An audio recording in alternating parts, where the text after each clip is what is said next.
Hey guys, Steve and Eric here from Top Guns out of Terre Haute, Indiana.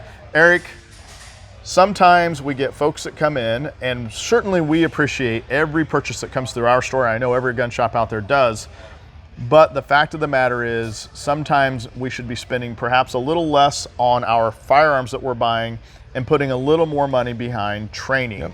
Tell us a little bit about why that is and why is it so important that we do train? Yeah. Guys, at the end of the day, owning a firearm is an extremely responsible thing to take on.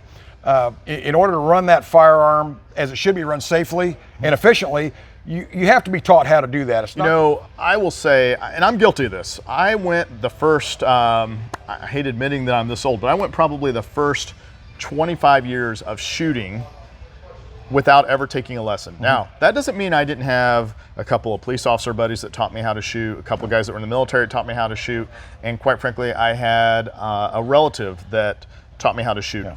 But the fact of the matter was, while all of them were decent shooters themselves, none of them knew how to train. Yeah. And there's a big difference between being good at something and knowing how to train. Right.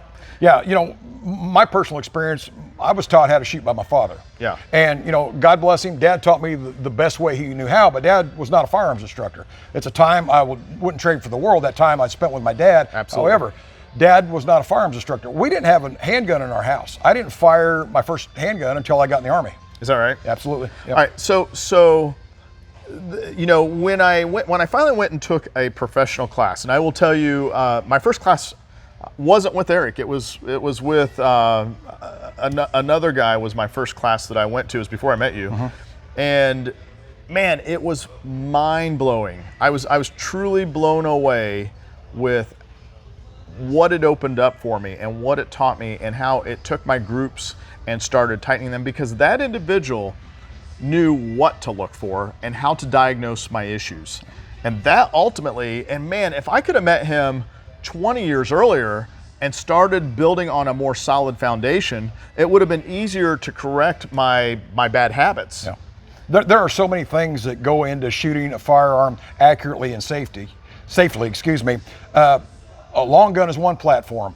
A handgun is an entirely different color of cat. Right. In order to shoot a handgun more proficiently and safely, that requires a lot more training than it does for a rifle.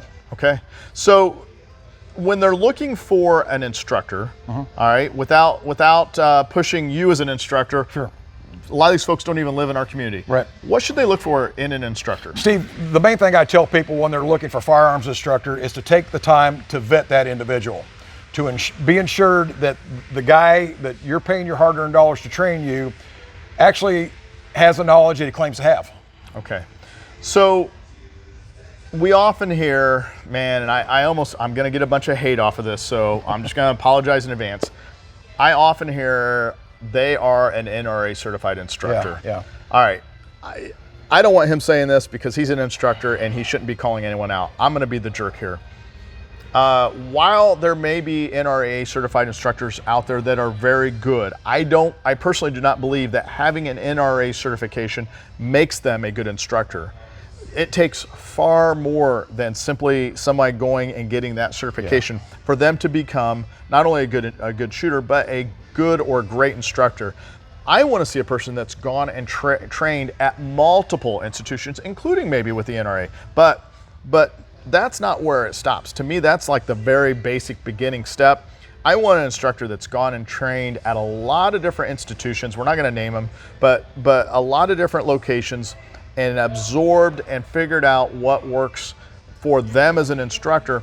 But more importantly, that they understand that not every style works for every individual. Sure. Yeah. My body style is different than your body style, and so what works for you may not work for me, and you as an instructor need to understand that my body's built different than yours, and when it doesn't work for me, diagnose it and give me some options as to what might work for my body style. Right.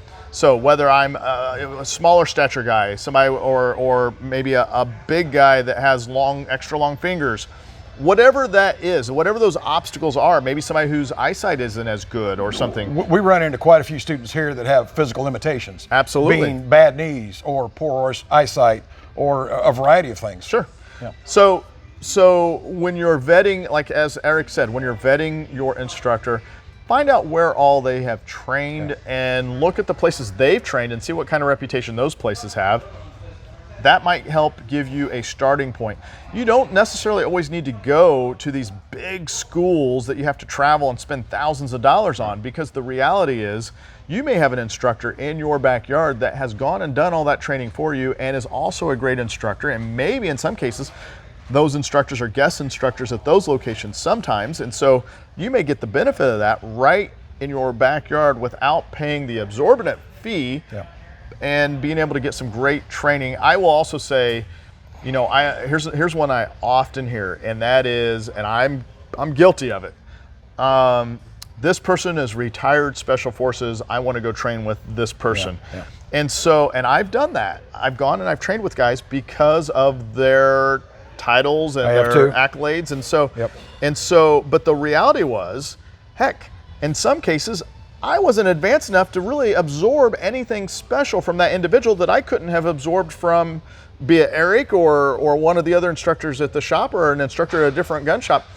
It was, in that particular instance, it was more about training with that individual. And that's okay if you understand that's why you're going there.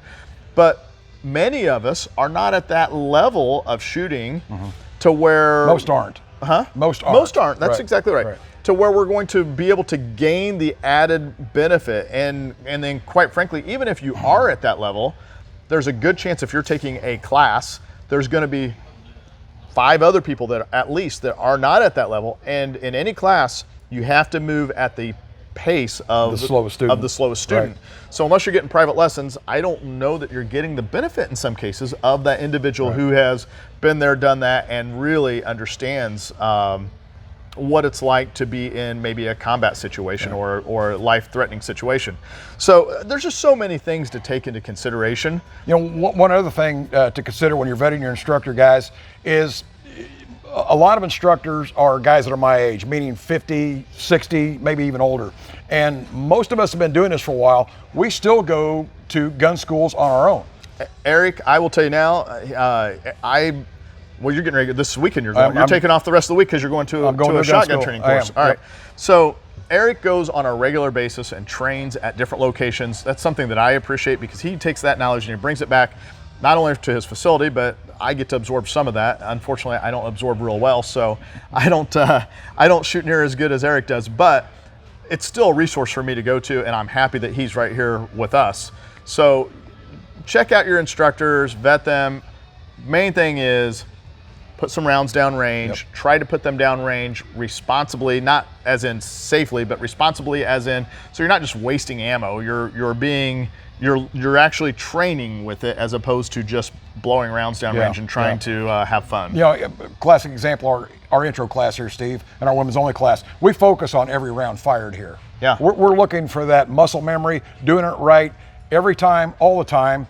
That way, when you draw a gun, you're not going to get the technique wrong. You may miss your target, but you're going to be doing everything else right because we won't allow you to do it wrong. Absolutely. All right, guys, if you have any questions, don't hesitate to post down below. Tell us about a bad experience you've had with an instructor. I'd love to hear that. Let me know if it's this guy. All right, we'll talk to you all soon. Take care. Please hit your like, share, subscribe buttons. We'll talk to you later. Take care. See you guys.